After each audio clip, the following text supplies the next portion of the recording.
Hello, everyone. Good morning, good afternoon, or good night, based on wherever you're tuning in from,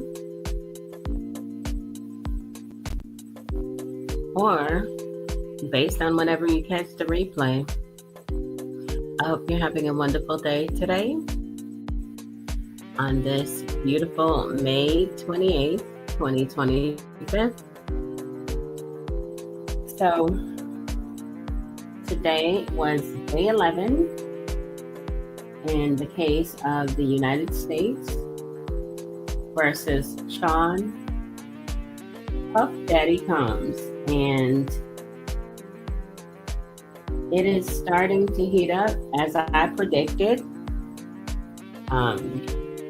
The testimony is continuously getting just more and more and more damaging when you listen to it. There were a lot of explosive moments today in court. So let's get started. Hold on, give me a second, guys. I have to plug up my other phone. Yeah, I have to plug up my other device. All right.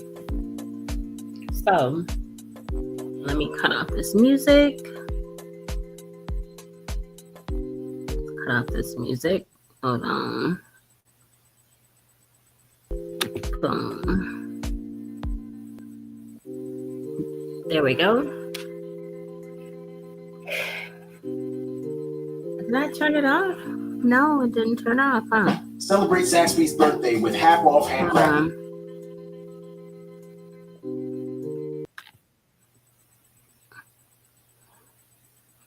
There it is. I think I got it that time. I believe I got it that time. All right, guys. So let's go ahead and hop into the testimony. Are presumed innocent until proven guilty. Listen at your own discretion. The government calls LAPD officer Christopher Ignacio. What is a radio call? Someone calls 911 and it gets sent to the next available LAPD unit on duty. On December 22nd, 2011, what was your shift? 6 a.m. to 6 p.m. in a marked police vehicle. What do you remember? Got a call around 8 a.m., code 3 with lights and sirens to 8925 Hollywood Hills Road. What did you find there? An Escalade. I memorized the license plate. Why? I thought it could be involved in a crime. The way it left is...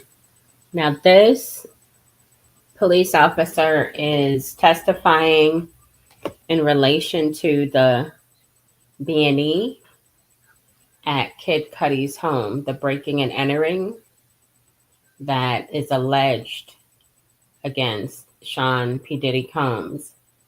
Now, remember, Cassie gave testimony that Diddy broke into Kid Cudi's home.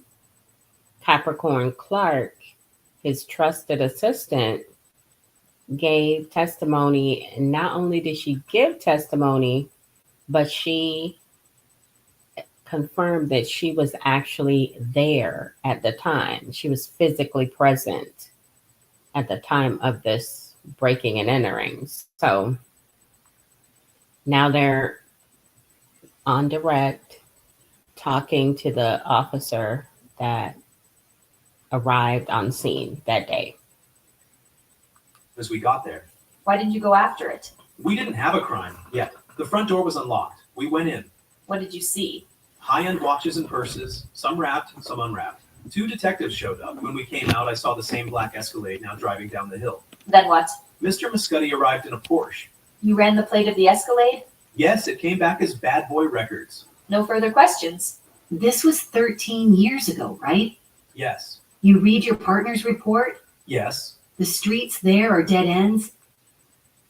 Now, you guys heard the officer saying that he ran the plate on the black Escalade that was seen leaving from that home, the area from the home, and it came back to Bad Boy Record.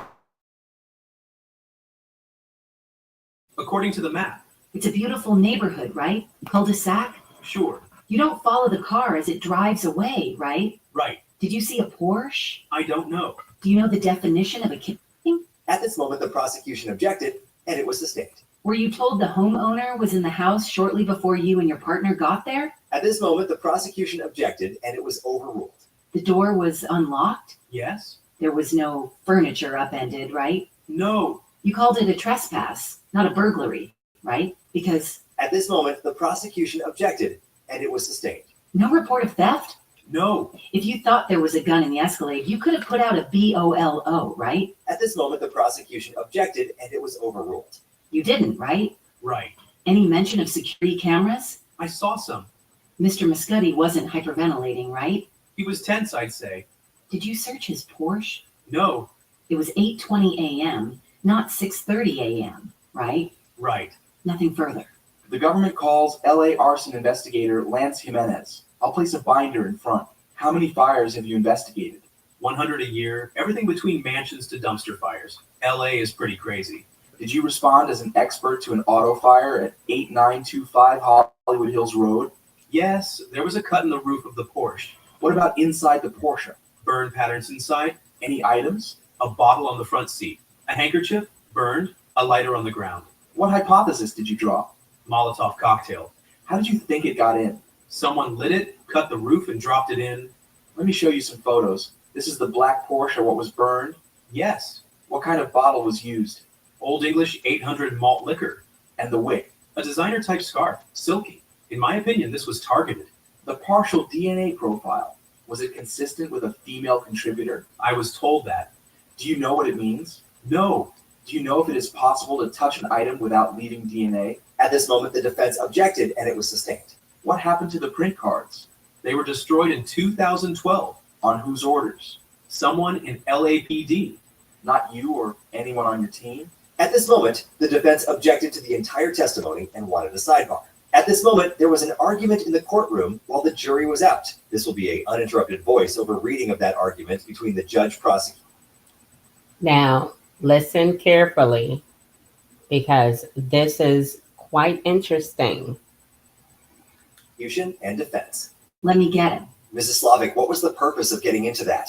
They are questioning the investigation, so we're entitled to ask this. When I heard the questions, I assumed there was going to be a line of cross-examination about the fingerprint cards, like about the DNA. But that does not appear to be the case. So I'm thinking of telling the jurors to disregard. This is outrageous. We are considering what remedies to ask for. Let me speak with my colleague. They implied that someone in this courtroom was responsible for the destruction of the fingerprint cards. They intended to attack the investigation. My intent is to strike from the record any testimony about the fingerprint cards and the destruction of them. I will note that the only answers were what the witness knew about the destruction. I sustained the objection to if it was abnormal. We are going to move for a mistrial at this time based on the prosecutorial.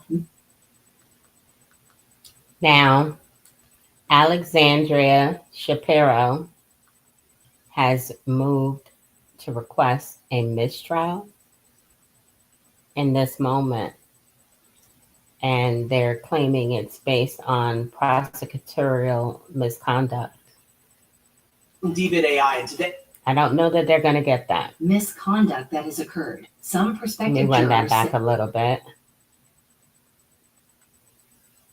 About the fingerprint cards, like about the DNA. But that does not appear to be the case. So I'm thinking of telling the jurors to disregard. This is outrageous. We are considering what remedies to ask for. Let me speak with my colleague. They implied that someone in this courtroom was responsible for the destruction of the fingerprint cards. They intended to attack the investigation. My intent is to strike from the record any testimony about the fingerprint cards and the destruction of them. I will note that the only answers were what the witness knew about the destruction. I sustained the objection to if it was abnormal. We are going to move for a mistrial at this time based on the prosecutorial misconduct that has occurred. Some prospective jurors said Mr. Combs could buy his way out. This type of conspiracy is out there, and this bought into it. They should have ended with when the fingerprint cards were destroyed. But they asked, did he authorize it? There's no way to unring this bell. The only proper remedy here is a mistrial. That's absolutely unwarranted. It was Mr. Agnifilo who wanted to inquire into the DNA into the investigation. Your Honor can just say that the jurors should not draw any inference from the destruction of the fingerprint cards. Application for a mistrial is denied.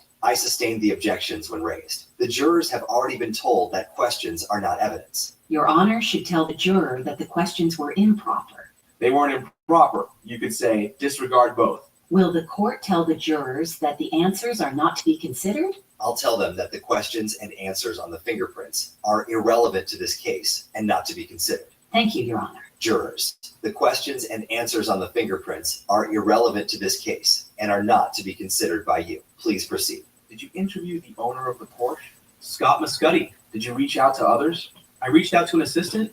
Her name was Capricorn. At this moment, the defense objected and they were told to rephrase. Who did you reach out to? Capricorn and Cassie Ventura. Did Capricorn respond or assist? No. How did you reach out to Cassie? Wasn't able by phone.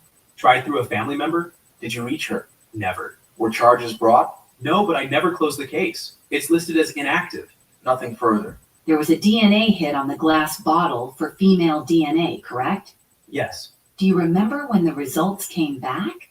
Maybe 6 months. The test on the bottle, it was important? Yes. What does it mean? Partial DNA female. I have no idea. I was told if we had a suspect, we could test against it. Any other DNA on the bottle? At this moment, the prosecution objected and they were told to rephrase. DX852, just for the witness. That's a glove, right? Yes. Did you find another glove? No. Did you test the glove for DNA? No, I understood it belonged to the owner. It was a driving glove. Your premise was that the Molotov cocktail was dropped. Did you think the person who dropped it would have worn a glove? Perhaps. It would have been hot. Only the wick. The damage, it's on both sides of the bottle, right? Looks like it. Did Mr. Muscuddy have more than one Porsche? I think he had a second one in the garage. Why isn't it in your report? It was not involved. You were unable to reach Capricorn Clark or Cassie Ventura. When did you reach out? In the first few weeks. Are you sure? Tell us everything about these calls. I believe Capricorn's brother answered and we disagreed. And once Mr. Muscuddy told you it was his glove, you didn't investigate the glove anymore, correct? I did not. Nothing further. When did you speak with Mr. Muscuddy? Same day. Nothing further. The government calls Deontay Nash. Are you here under subpoena? Yes. Do you want to be here? Absolutely not. What's your... Just to let you guys know, this is Deontay Nash, a famous celebrity stylist, and he is hilarious, okay? Apparently, some of his responses had the whole courtroom laughing. So, work? Celebrity stylist. In 2008? For Puff and Cassie. How'd you get hired to work for them? Through a Craigslist ad for Bad Boy Entertainment. This photo, is it a fair and accurate portrayal of how you looked at that time? Not even close. It's a glamour photo? Yes, I look amazing. How often would you witness Mr. Combs and Ms. Ventura interact? listen, he said he looked amazing. Celebrity stylist. In 2008? For Puff and Cassie.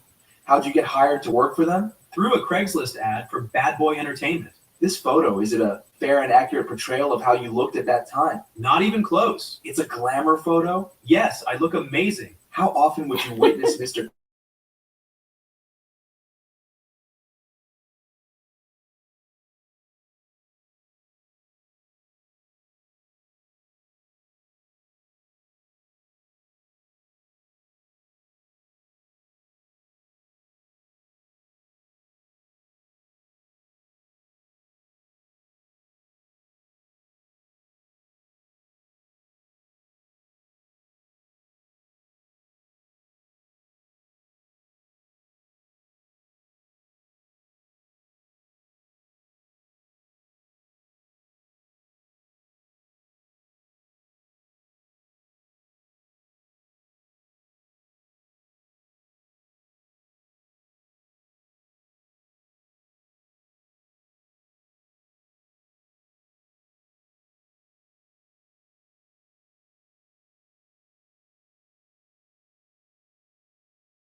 Testing, testing.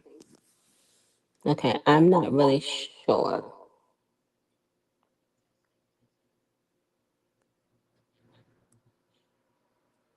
Hold.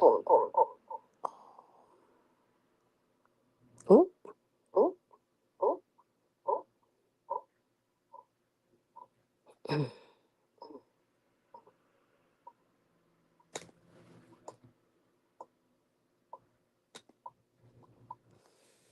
okay.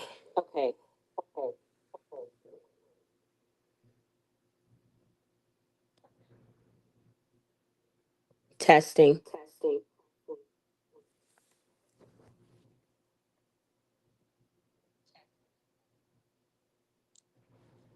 Hold on, guys. All right. Something is wrong with my computer. I'm not really sure what was happening. So I just kind of jumped out of it, hopped on my mobile device. My deepest apologies. I was like, what is going on over here?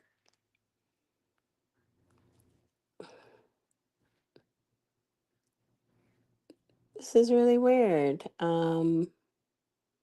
That has literally never hasn't happened since I've been accessing StreamYard on my phone. So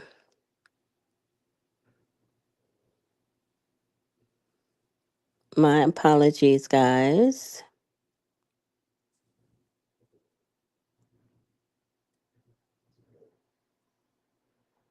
Bear with me while I work through these technical difficulties real quick.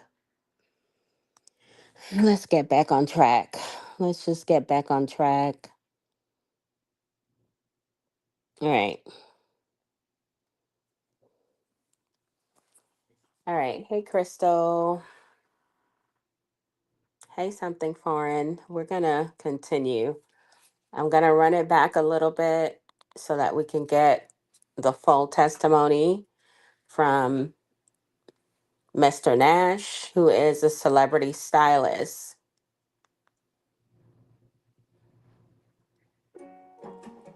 Spectrum.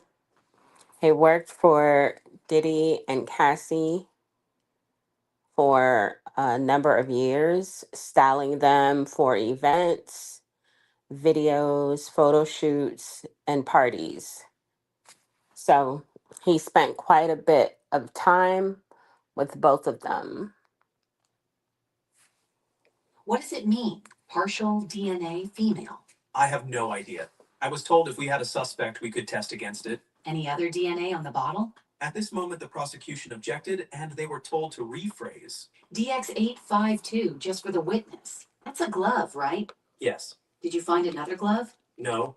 Did you test the glove for I DNA? went back a little No, bit I understood it further. belonged to the owner. It was a This dry- is the Your arson guess investigator. was when a Molotov cocktail was dropped. Did you think the person who dropped it would have worn a glove? Perhaps. It would have been hot. Only the wick. The damage, it's on both sides of the bottle, right? Looks like it. Did Mr. Muscuddy have more than one Porsche? I think he had a second one in the garage. Why isn't it in your report? It was not involved. You were unable to reach Capricorn Clark or Cassie Ventura. When did you reach out? In the first few weeks.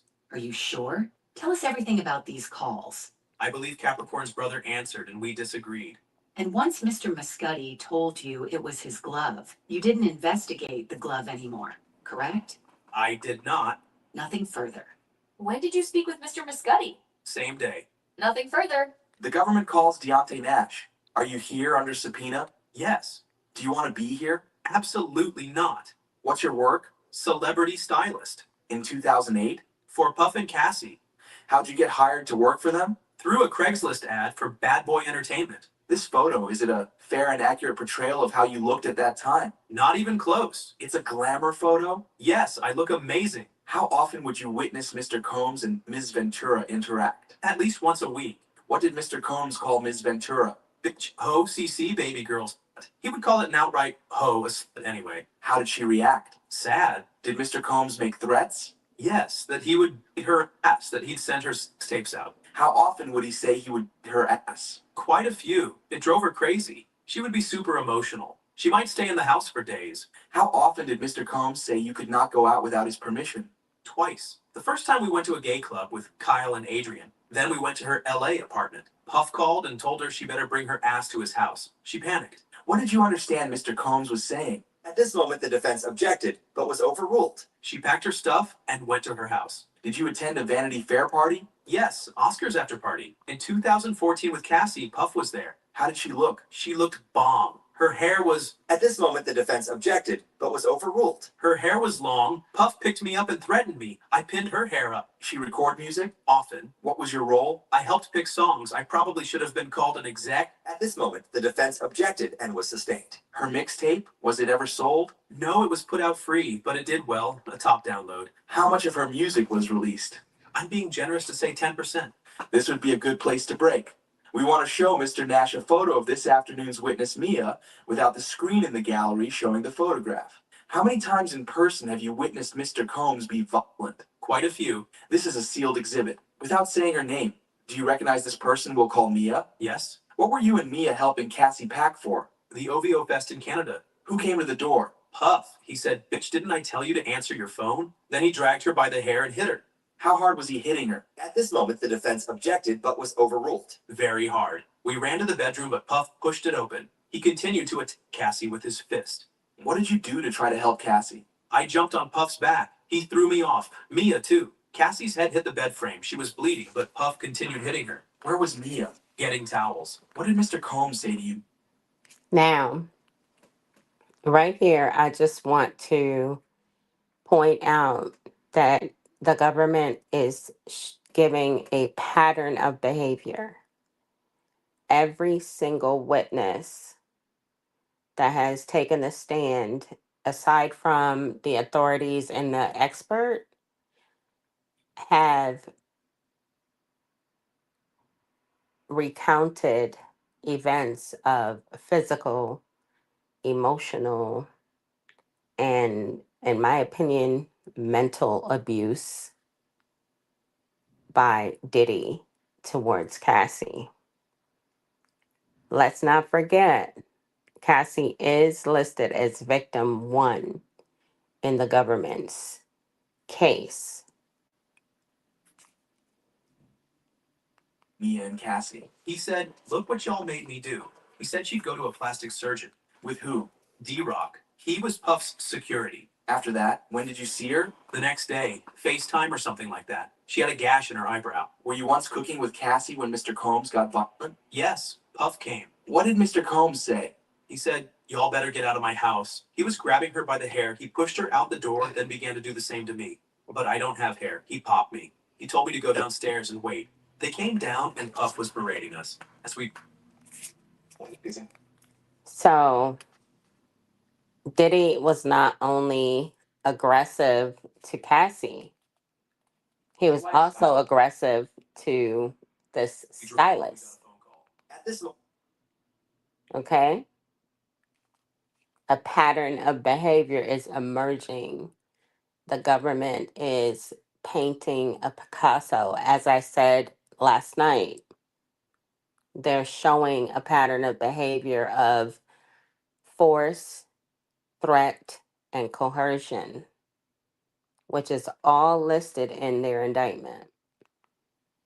He pushed her out the door, then began to do the same to me.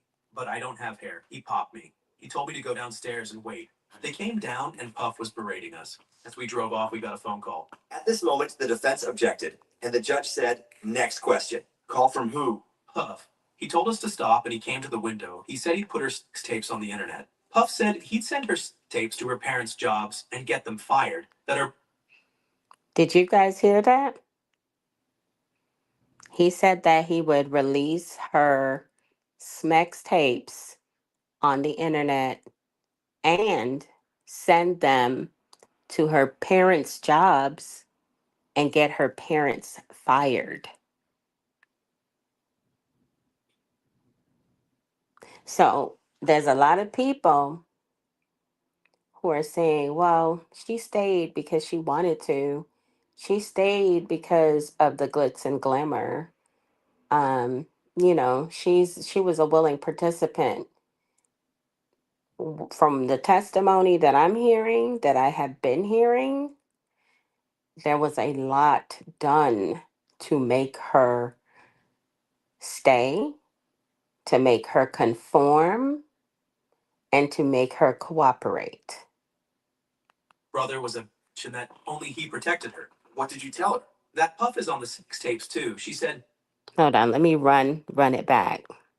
phone call. At this moment, the defense objected, and the judge said, "Next question." Call from who? Puff. He told us to stop and he came to the window. He said he'd put her sex tapes on the internet. Puff said he'd send her sex tapes to her parents' jobs and get them fired. That her brother was a bitch and that only he protected her. What did you tell her?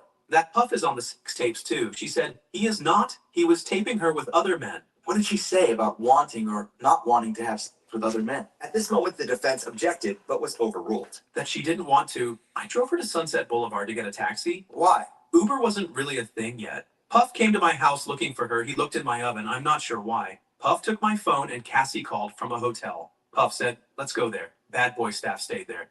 What did Mr. Combs say? He said, go get her. I went to Cassie's hotel room with D-Rock and Tony. She jumped up. She was frightened. She said she would jump off the balcony. How high was it? It wasn't the first floor. Downstairs, I saw 4 or 5 of Puff's security waiting. Puff told me, you played me. I drove off, but Puff's security followed me. I turned off my lights and drove really fast. I went to the Universal Sheraton. Did you go home the next day? Yes, I found my backpack was stolen. It had $1,000 in it. Why did you keep $1,000 cash? So when Puff was mad, I could check into a hotel without giving my name. What happened in 2015? I saw Puff slap Cassie in the face. He said, get this bitch out of here. What did you do? Got her out. The Perfect Match premiere. What did you see? Cassie had a black eye. When was Mr. Combs with you at a music video? Yes, I was outside smoking a cigarette. Puff came and threw me on the car and started choking me out. Puff said, y'all keep going out. Did you report anything to the police? No, I was afraid of retaliation from Puff. Did you get anyone on staff? Christina Coram, KK, What did she say? that she would talk to him. Did anything change? No, How often did you help Cassie hide? often. What did Mr. Combs do? He would blow our phones up. KK would too. She would say Puff was calm. Cassie would go back. Did Cassie tell you she was going to a hotel with Mr. Combs? Yes, weekly. She would pack sex toys. Did she say she wanted to go? At this moment, the defense objected, but was overruled. She said she didn't want to go. Her 29th birthday. Tell me. Puff asked me should he surprise her on her birthday. What did you say? Girl, I was not about to tell him not to surprise her. Did she use the word freak? He said, girl, I was not about to tell him not to surprise her.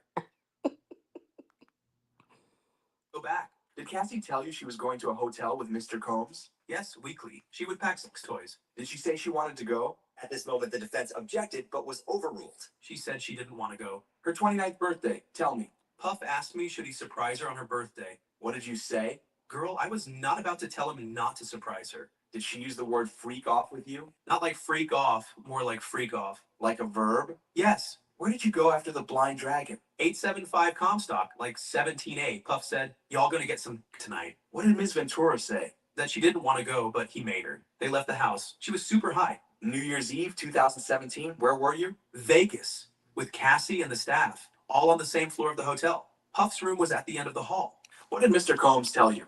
That Cassie had been asleep for 24 hours. I had to take her up. I had to wake her up. Did she wake up? She woke up for me. What did Mr. Combs say? That he'd spend all this money, so she had to. Then there was a low but Google still tracks you in Hold on, guys. We have a commercial. I'm still like I'm amazed at the level of aggression, violence, How many of your meetings? coercion, just everything just in this one piece of testimony from this stylist. It seems like Diddy had a problem with keeping his hands to himself.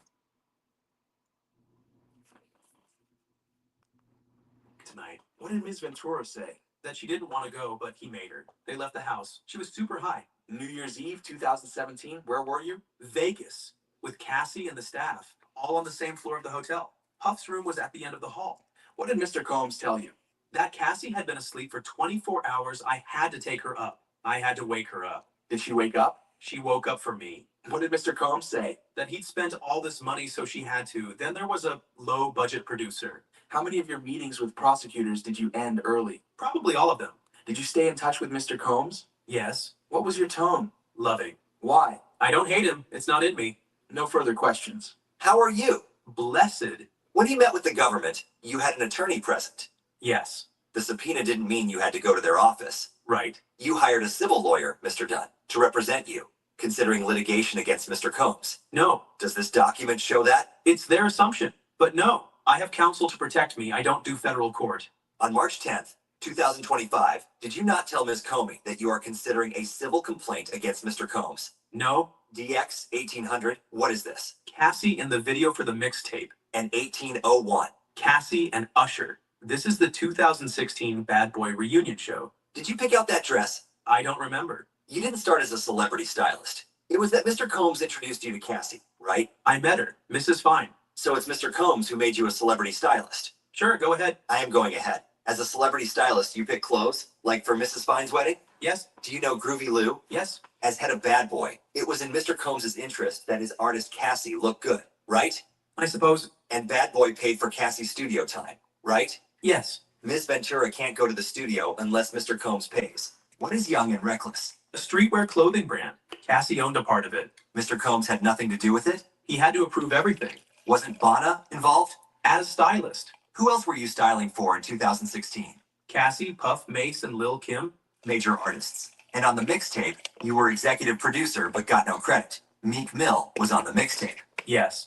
Pusha T. Yes. Can I take a break? At this moment, they took a break, then continued. Nice coat. Thank you. What size? Not your size. Right answer.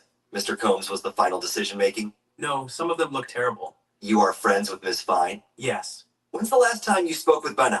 Yesterday. Not about testimony, right? Right. She saw it on the news. When did you speak with Cassie? Yesterday. I congratulated her on having the baby. You saw her take drugs? Cocaine, ecstasy, and MDMA. Mushrooms and acid? I'm not privy to that. Not to get into your business, you have used cocaine? Yes. You smoked pot before meeting prosecutors? Yes, and Maureen cut it short. You told her you were high? That I was smoking. Making a video costs hundreds of thousands of dollars? Not necessarily. Who was Mia? Puff's assistant. You and Mia jumped on Mr. Combs to protect Cassie from him, right? And to protect him from doing something worse. And D-Rock tried to protect you and not protect Mr. Combs. Yes. And that was the end of court today. What do you think about the testimonies given today? Okay. So, what do you guys think about that testimony? It's clear and apparent that Diddy just felt like he could do whatever he wanted to do. He could put hands on anyone he employed, because this guy was his employee. It's just, to me, it's like unreal. But I wanted to go over some of the key developments that occurred today. If you guys are just getting in here, there was a request for a mistrial, which was denied by Judge Arun Subramanian. And,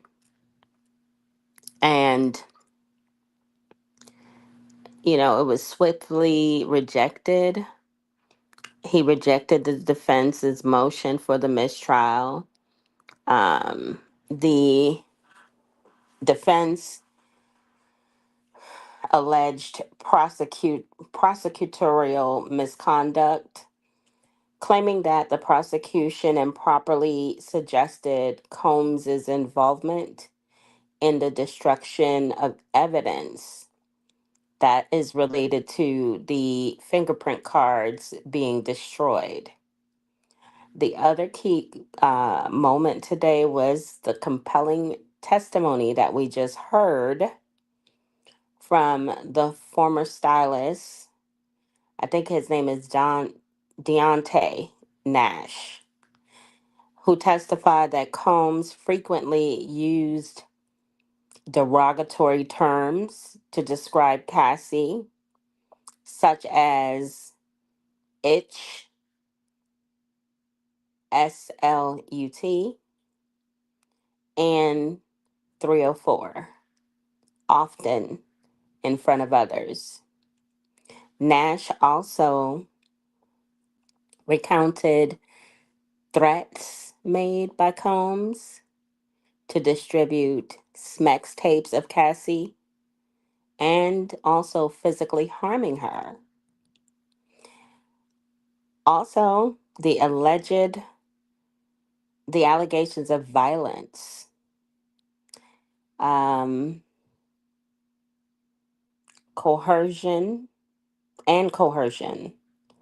Additional witnesses, including police officer, arson investigator, and former employees, described instances of physical abuse, threats, and coercion by Combs against Ventura and others. And of course, we know that Cassie testified during the first few days of this trial, the start of the trial. So it's heating up in the court. And I think the government, I think the government gets my point today. They get the point today because they are doing an amazing job of presenting their evidence by way of witness testimony as well as exhibits. They are kind of, like I said yesterday, they're playing chess, not checkers. They have the lineup to where it's perfect. The lineup of testimony that they have is absolutely perfect to tie back, not only just to tie back to Cassie's testimony, but to corroborate her testimony. So I don't know. I mean, I think the defense could have really went a little bit harder on the stylist, the arson investigator, as well as the officer that pulled up to the B&E. I'm not really sure why they're not, getting in there, swinging and trying to give an opposing argument. They did well with the whole DNA thing, but it was lackluster. I think that Diddy's team needs to go back to the drawing board and kind of figure out a better strategy because they're not really, in my opinion, their cross needs to be more impactful. Their cross needs to be a little stronger. And that's just my opinion. Now, I can't completely count them out. Their case in chief. They have not gone up to bat to call their own witnesses, to present their own exhibits. So I'm not counting them completely out. But as it stands, we're at day 11, and the prosecution, in my opinion, has 7 points. I assign a point for each day. And the prosecution has 7 points, the defense has one. The other days that are not, a point was not even given out, I just the testimony and evidence just didn't move me either to either side. It didn't push me towards the government, it didn't push me towards the defense. But guys, if you catch this on the replay, definitely chime in and let me know what your thoughts are. Oh, I want to address an interesting comment that I got under the last video. Somebody said, and I'm paraphrasing, so I do apologize because I'm not looking at the comment right now, but they said something to the effect of they were comparing Sean P. Diddy Combs to Nature Boy. And for those of you who don't know who Nature Boy is, just put it in Google. You'll see he is a self-proclaimed uh, the return of Christ and a cult leader who had a cult following. About on average, he would have at least 20 to 30 at best people living with him that were under his full control. He still has some more, a few people who are still under his control. But I don't see the comparison. Firstly, Diddy is a mogul. Diddy is a billionaire, and he, in my opinion, he doesn't give me, I mean, he gives me narcissist, but he doesn't give me nature boy. Like the comparison to me doesn't make sense because of Diddy's influence, Diddy's notoriety. Most people don't even know who Nature Boy is. You understand what I'm saying? So it's like on the narcissist level and the abuse level, yes, maybe. But as far as what Sean P. Diddy Combs accomplished, as far as the probably multiple people that he has encountered, abused, and things of that nature, I think Diddy is a lot more prolific in that way. And he had the amount of money to make things happen. So I don't get the comparison. Like, do you guys think that they are similar or one and the same? Because I didn't get the comparison. Crystal says the only comparison is control over specific people. Yeah, and that's what I think. That's what I think. BB says, I believe it. He thought he was invincible. True, true. Yeah, yeah. It's just, I don't know. It's just, I don't know. I just feel like, well, if I remove the money from Diddy, if I remove the money and the fame and the notoriety and being known globally, and Diddy was just a regular guy like Nature Boy, then yes, I can agree with the comparison. But the thing of it is I believe that Diddy was able to do what he was doing because of his influence, because of his money. You know what I mean? And Nature Boy was much more he's the Timu. Write something for him. Yeah, that's like where I'm at with it. It's like he's like the great value Diddy. But yeah, narcissism and narcissist for sure. Definitely. But guys, I will be back tomorrow to update you with what happens in court tomorrow. Usually we don't know who's going to testify until the day of because they keep their witness list like private until the next day. I'm thinking that we're probably heading up to a point where the prosecution is going to start going over Diddy's financials because this is a racketeering conspiracy. They're accusing him of running a criminal enterprise. So I'm certain that the government has already subpoenaed his financial records so that they can tie the company's financials to his illegal activities. You know what I'm saying? I'm sure that there were things that Diddy did through his companies associated with different events, you know.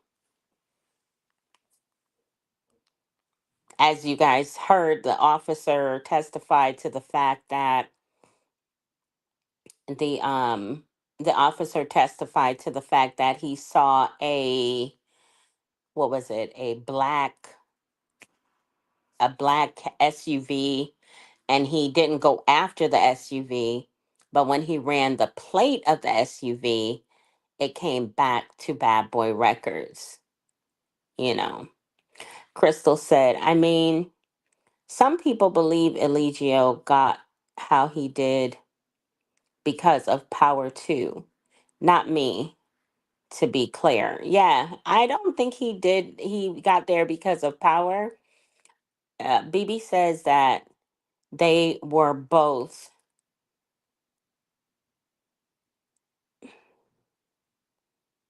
oh, what? Oh, sexual deviance. And yep, they're going to follow the money, Lisa.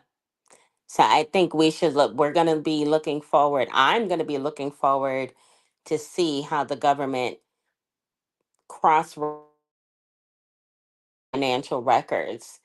You know what I'm saying? And they kind of touched on it in Capricorn Clark's testimony when she said she went and got Cassie a burner phone because Diddy paid for Capricorn's phone as well as Cassie's phone. You know, so they had company phones paid for by Diddy. So Capricorn Clark was like, you can't talk to Kid Cudi on that phone because Diddy will find out. So I will be back. Guys, if you're not already subscribed to the channel, please consider subscribing today. Be sure to set your notifications to all so that you're notified when I go live or add new content. I'm really ready for tomorrow. I'm so ready for tomorrow's testimony right now. I might even go live during the day while they're in court. I might do that. But I kind of like doing it after the day is done and after all the noise, after everybody else, you know, goes live and talks about it. I like my little groove that I'm in. And then by the time, like around this time, at least like after 8 p.m. Eastern Standard Time, I'll get the transcripts. So it's much easier to like just share it with you guys instead of me having to strain and try to read the transcript myself. I could just play it. Hey, Libby Lou, how are you, dear? Good to see you. Bush babies, I see you. Going ahead and subscribe. I promise you will love it here. All right, y'all. I'm going to get out of here. You guys have a great morning, afternoon, or night based on wherever you're tuning in from or based on whenever you catch the replay. Later, guys.